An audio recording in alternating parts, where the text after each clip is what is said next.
ಇಂದೇ ಡೌನ್ಲೋಡ್ ಮಾಡಿ ಮತ್ತು ನಿಮ್ಮ ನೆಚ್ಚಿನ ಶೋಗಳನ್ನ ಆನಂದಿಸಿ. ಏನಪ್ಪ ರಣಧೀರ, ರೋಡಲ್ಲೆಲ್ಲ ಹಾಡಿ ಎಲ್ಲರಿಗೂ ತೊಂದರೆ ಕೊಡ್ತಾ ಇದೆ. ಈ ಬಿಡು ಒಂದು ಪದವ. ಸರ್ ಕ್ಷಮಿಸ್ಬಿಡಿ ಸರ್, ಇನ್ಮೇಲೆ ರಸ್ತೆಯಲ್ಲೂ ಹಾಡಕ್ ಹೋಗಲ್ಲ. ನಾನೇ ನಿನಗೆ ಚಾನ್ಸ್ ಕೊಡ್ತಾ ಇದ್ದೀನಿ ಕಣಯ್ಯ, ಒಂದು ಹಾಡು. ಸರ್ ಏನ್ ಹೇಳ್ತಾ ಇದೀರಾ ಸರ್, ಇಲ್ಲ ಹಾಡಕ್ಕಾಗತ್ತಾ? ನಾನೇ ಸೀರಿಯಸ್ ಆಗಿ ಹೇಳ್ತಾ ಇದ್ದೀನಿ ಕಣಯ್ಯ. ಮುಂದಿನ ಸೀಸನ್ಗೆ ಸರಿಗಮ್ಮಪ್ಪ ಕಳಿಸ್ಕೊಡ್ತೀನಿ, ಹಾಡು. ಒಂದು ಒಳ್ಳೆ ರೊಮ್ಯಾಂಟಿಕ್ ಸಾಂಗ್ ಹಾಡು. ಹಾಡು ಹಾಡು.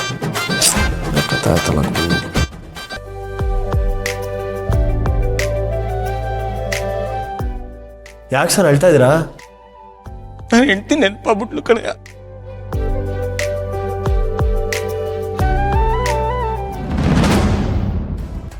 ನನ್ನ ದಾರಿಗೆ ಅಡ್ಡವಾಗಿರೋ ಶತ್ರುಗಳನ್ನ ದೂರ ಮಾಡಬೇಕು ಅಂತ ನಾನು ಅಂದ್ಕೊಂಡಿದ್ದೆ. ಆದ್ರೆ ಆ ದುರ್ಗಾ ತನ್ನ ಕೆಡ್ಡನ ತಾನೇ ತೋಡ್ಕೊಂಡಿದ್ದಾಳೆ. ವಿಪರ್ಯಾಸ ಅಂದ್ರೆ ಇದು. ಅಮ್ಮ ಈಗ ಸಮಯ ನಮ್ಮ ಪರವಾಗೇ ಇದೆ ಅಂತ ಅನಿಸ್ತಾ ಇದೆ. ಆ ಪೊಲೀಸ್ನವರು ದುರ್ಗನ ಎಳ್ಕೊಂಡು ಹೋಗ್ತಾ ಇರೋದನ್ನ ನೋಡಿ ನನ್ಗೆ ಎಷ್ಟು ಖುಷಿ ಆಯ್ತು ಗೊತ್ತಾ?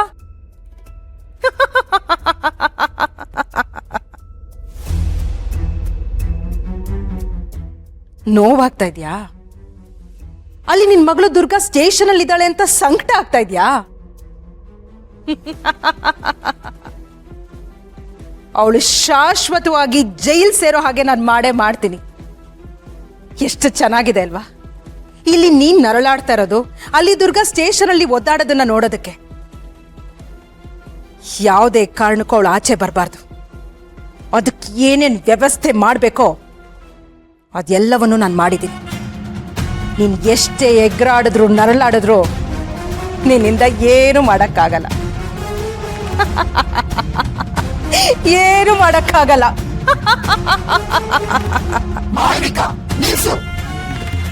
ತುಂಬಾ ಹಗುರವಾಗಿ ತಗೊಳ್ತಾ ಇದೆಯಾ? ಶತ್ರುಗಳ ಗಮನ ಬೇರೆ ಕಡೆ ಇದೆ ಅಂತ ತಿಳಿದು ನೀನು ಮೈ ಮರಿತಾ ಇದೆಯಾ? ನಿನ್ ಗೊತ್ತಿರಬಹುದು, ಈ ಆತ್ಮನ ಬಲಿ ತಗೊಂಡಿರೋ ದಿನ ಹತ್ರ ಬರ್ತಾ ಇದೆ.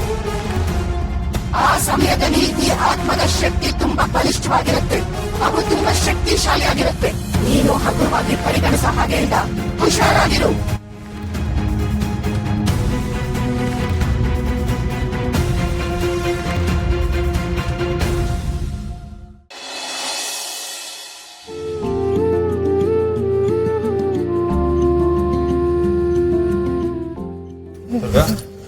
ಚಳಿ ಆಗ್ತಾ ಇದೆಯಾ?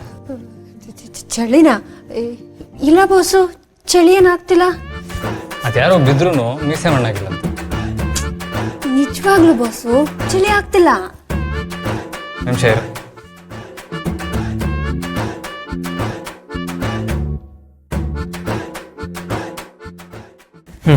ತಗೋ ಹಾಕೋ. ಇದನ್ನೇ ಕೊಡ್ತಿದ್ದೀರಾ? ಇದನ್ನೇನಕ್ಕೆ ಕೊಡ್ತಾರೆ? ಹಾಕೊಳಕ್ ತಾನೆ. ತಗೋ. ಅಲ್ಲ, ಇದನ್ನ ನಾನು ಹಾಕೊಂಡ್ರೆ ಆಮೇಲೆ ನಿನಗ್ ಚಳಿ ಆಗಲ್ವಾ? ನಂಗೇನು ಚಳಿ ಆಗಲ್ಲ. ಚಳಿ ಆಗಲ್ಲ ಅಂತೀರ, ಮತ್ ಕೈಯೆಲ್ಲ ಯಾಕೆ ಗುಚ್ಕೋತಾ ಇರೋದು? ಸುಮ್ಮನೆ ಏನೋ ಪ್ರಶ್ನೆಗಳು ಕೇಳಬೇಡ. ಸುಮ್ಮನೆ ಹಾಕೋ. ನಾನು ಹಾಕೊಳ್ಳಲ್ಲ, ನೀವ್ ಹಾಕೊಳ್ಳಿ. ಹಾಕೋ ಅನ್ನಲ್ಲ. ನೀವ್ ಹಾಕೊಳ್ಳಿ. ನೀನ್ ಹಾಕೋ. ನೀವ್ ಹಾಕೊಳ್ಳಿ. ನೀನ್ ಹಾಕೋ. ಬಸ್ ನೀವ್ ಹಾಕೊಳ್ಳಿ. ಹಾಕೋ ಅಂತ ಹೇಳಿದ್ನಲ್ಲ. ನಾನು ಹಾಕೊಳ್ಳಲ್ಲ. ಯಾರು ಇವರು? ಇವರಿಬ್ರು ಮನೇಲಿ ಹೆಂಗ್ರಿ ಇರ್ತಾರೆ? ಮಾಡ್ತೀನಿ ರೀ.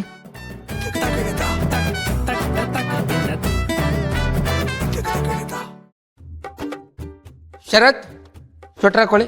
ಅಲ್ಲ ಇನ್ಸ್ಪೆಕ್ಟರ್, ಹಾಕೊಳ್ಳಿ ಅಂದೆ. ಇದಪ್ಪ ಮಾತು ಅಂದ್ರೆ. ಹಾಕೊಳ್ಳಿ ನೀವು. ಸ್ವಲ್ಪ ಹತ್ರ ಬರಮ್ಮ. ಅವ್ರ ಹತ್ರ ಹೋಗಮ್ಮ. ಅಲ್ಲ ಸರ್, ಅದು ನಾನು ಹೇಳ್ದಾಗ ಕೇಳ್ಬೇಕಷ್ಟೇ. ಹತ್ರ ಹೋಗಿ ತಪ್ಕೊಂಡು ಕೂತ್ಕೊಳ್ಳಮ್ಮ. ಏನು ಏನ್ ಹೇಳ್ತಿದ್ದೀರಾ? ಯಾಕಮ್ಮ ಅಷ್ಟೊಂದು ಗಾಬರಿ ಆಗ್ತಾ ಇದೆಯಾ? ನೀವಿಬ್ರು ಗಂಡ ಹೆಂಡತಿ ಹೌದು ತಾನೆ? ಇನ್ಸ್ಪೆಕ್ಟರ್, ನಾವಿಬ್ರು ಗಂಡ ಹೆಂಡ್ತೀನಿ. ಮತ್ತೆ ಗಂಡ ಹೆಂಡತಿ ಆಗಿದ್ಮೇಲೆ ತಪ್ಕೊಂಡು ಕೂತ್ಕೊಳ್ಳೋಕೆ ಏನ್ರಿ ಕಷ್ಟ? ಕೂತ್ಕೊಳ್ಳಮ್ಮ.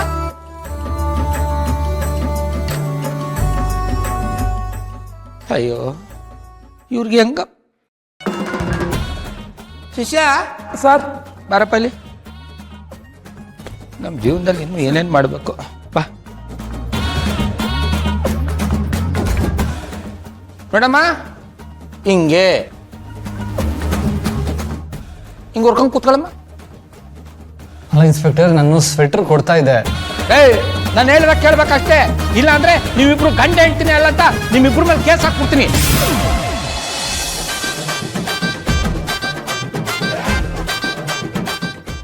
ಬನ್ರಿ ಇಲ್ಲಿ.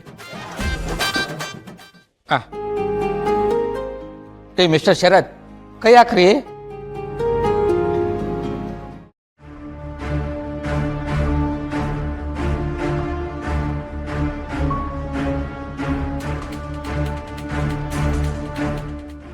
ಪೇಶೆ ಕಾಮ್ಲಿ ತಂದು ಒದಿಸ್ಬಿಡ್ರಿ.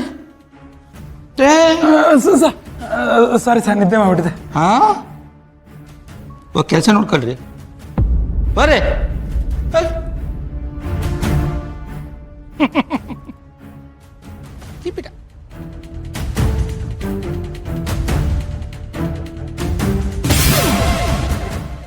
ಹಲೋ, ನನಗ್ ಮೋಸ ಮಾಡಕ್ಕಾಗಲ್ಲ, ಅಲ್ಲಿಂದನೂ ನೋಡ್ತೀನಿ. ರೀ ಲಾಯರ್ರೆ, ನಿಮ್ಮ ಹತ್ರ ನಮ್ಮ ಶರತ್ ಮತ್ತೆ ದುರ್ಗಾನ ಆಚೆ ಕರ್ಕೊಂಬರಕ್ ಆಗ್ಲಿಲ್ಲ ಅಂತಂದ್ರೆ ನೀವು ಏನ್ ಕೆಲಸ ಮಾಡ್ತೀರಿ? ಅಲ್ಲ, ಒಂದು ಕೇಸನ್ನ ಪ್ರಾಪರ್ ಆಗಿ ಹ್ಯಾಂಡಲ್ ಮಾಡಕ್ ಆಗ್ಲಿಲ್ಲ ಅಂತಂದ್ರೆ ಏನ್ ಪ್ರಯೋಜನ ಹೇಳಿ? ಬಿಟ್ಬಿಡಿ, ನಾವು ಬೇರೆ ಲಾಯರ್ನ ನೋಡ್ಕೋತೀವಿ. ಏನಾಯ್ತು? ಮಾಳವಿಕಾ, ನನಗೆ ಯಾಕೋ ಈ ಲಾಯರ್ ಸರಿ ಇಲ್ಲ ಅಂತ ಅನ್ನಿಸ್ತಾ ಇದೆ. ಅಲ್ಲ, ಇವ್ರ ಹತ್ರ ಒಂದು ಬೇಲ್ ಕೊಡ್ಸಕ್ಕಾಗ್ಲಿಲ್ಲ ಅಂದ್ರೆ ಏನರ್ಥ? ಅಲ್ಲ, ರಾತ್ರಿ ಇಡೀ ಶರತ್ ದುರ್ಗಾ ಜೈಲಲ್ಲೇ ಇದ್ರು. ಅದೇ ಹೇಗಿದ್ರು, ಏನ್ ಕತೆನೋ ಪಾಪ. ಹೌದಲ್ವಾ? ಛೆ ಪಾಪ, ಇಲ್ಲಿ ಮನೇಲಿ ನಮ್ಮ ಹಿತಾಪುಟ್ಟಿನೂ ರಾತ್ರಿ ಎಲ್ಲ ಸರಿಯಾಗಿ ನಿದ್ದೆ ಮಾಡಿಲ್ಲ. ಅದಕ್ಕೆ ಹೇಳ್ತಿರೋದು, ಶರತ್ ಮತ್ತೆ ದುರ್ಗಾ ಮನೇಲಿಲ್ಲ ಅಂದ್ರೆ ನಮ್ಮ ಹಿತಾಪುಟ್ಟಿನೂ ಟೆನ್ಷನ್ ಮಾಡ್ಕೋತಾಳೆ. ನನಗನ್ಸುತ್ತೆ ಈ ಲಾಯರ್ಗೆ ಯಾರೋ ಶರತ್ ಮತ್ತೆ ದುರ್ಗಾಗೆ ಹೆಲ್ಪ್ ಮಾಡಬೇಡಿ ಅಂತ ಹೇಳ್ಕೊಟ್ಟಿದ್ದಾರೆ ಅನ್ನೋ ಅನುಮಾನ ಕಾಡ್ತಾ ಇದೆ. ಅಂದ್ರೆ ಇವ್ರಿಗೆ ಅನುಮಾನ ಬಂದಿದ್ಯಾ? ಹಾಗಾದ್ರೆ ಮೊದಲು ನಾನು ಲಾಯರ್ ಹತ್ರ ಮಾತಾಡ್ಲೇಬೇಕು. ಯಾರಿಗೂ ಅನುಮಾನ ಬರ್ದೇ ಇರೋ ಹಾಗೆ ಮಾಯಿನ್ಗೆ ಎಚ್ಚರ ಆಗೋವರೆಗೂ ದುರ್ಗಾ ಜೈಲಿನಲ್ಲೇ ಇರೋ ಥರ ನೋಡ್ಕೊಳ್ಳೋದಕ್ಕೆ ಹೇಳ್ಬೇಕು. ಮಾಯಿನ್ ಪ್ರಜ್ಞೆ ಬರ್ಲಿ ಬರ್ದೇ ಇರಲಿ, ದುರ್ಗಾ ಆಚೆ ಬರೋದಕ್ಕೆ ಆಗ್ಬಾರ್ದು. ಈ ಚಕ್ರವ್ಯೂಹದಿಂದ ದುರ್ಗಾ ತಪ್ಪಿಸ್ಕೊಳ್ಳೋದಕ್ಕೆ ಸಾಧ್ಯ ಇಲ್ಲ.